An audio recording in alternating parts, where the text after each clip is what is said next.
আপনি আল্লাহকে সাক্ষী রেখে বুকে হাত দেয়া বলেন তো, এই 15 বছর 7 মাস টানা আওয়ামী লীগ ক্ষমতায় ছিল, আপনার ব্যবসা প্রতিষ্ঠান, দোকানপাট, বাড়ি ঘর আওয়ামী লীগ কখনো লুটপাট করেছে কিনা?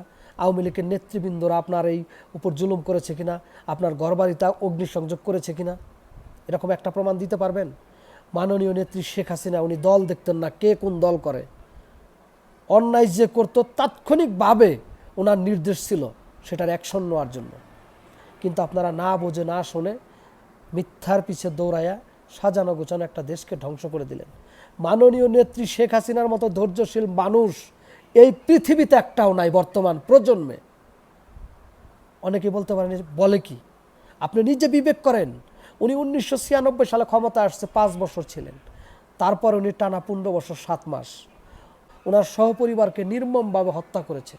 আপনি চিন্তা করেন তো, আপনার সহপরিবার নির্মমভাবে যদি কেউ হত্যা করতো আর আপনি যদি হতেন বাংলাদেশের সর্বোচ্চ ক্ষমতার অধিকারী, আপনি কি করতেন? আমি যদি হতাম, যারা এটার সাথে প্রত্যক্ষ পরোক্ষভাবে জড়িত, চুল পরিমাণ যারা জড়িত এবং এটাকে যারা সমর্থন করছে, আমি তাদেরকে মাটির সাথে মিশিয়ে দিতাম।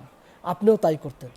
কিন্তু উনি আল্লাহকে ভয় করে, আইনের শাসন বিশ্বাস করে বলে উনি কারো উপরে কোনো প্রতিশোধমূলক ব্যবস্থা নেয় নাই। আইন অনুযায়ী যেটা হয় খুনিদের শাস্তি, সেটাই হয়েছে। অনেকেই ফাঁক ফুক দিয়ে কিন্তু বের হয়েও গেছে। আইন তার নিজস্ব গতিতে চলছে। আজকা দেশের কি হাল, মানুষ খেতে পারছে না। আজকা মানুষ বলছে শেখ হাসিনার সময় ভালো ছিলাম। মানুষ নিরাপদে বাসায় এসে ঘুমাতে পারছে না। কে জানে কখন কে পিছন দিয়ে আগুন জ্বালায়া পুইরা মাইরা ফেলায়। সকলে এরকম একটা টেনশন ফিল করতেছে। এভাবে দেশ চলে না, দেশটাকে ধ্বংস করে দিবে। স্যান্ড মাটি বিক্রি করে ফেলেছে, আবার পার্বত্য এলাকা মনে হয় আলাদা একটা রাষ্ট্র হয়ে যাচ্ছে। কি করলেন আপনারা? এত বড় ভুল করলেন, জেনে শুনে আপনারা আগুনে হাত দিলেন।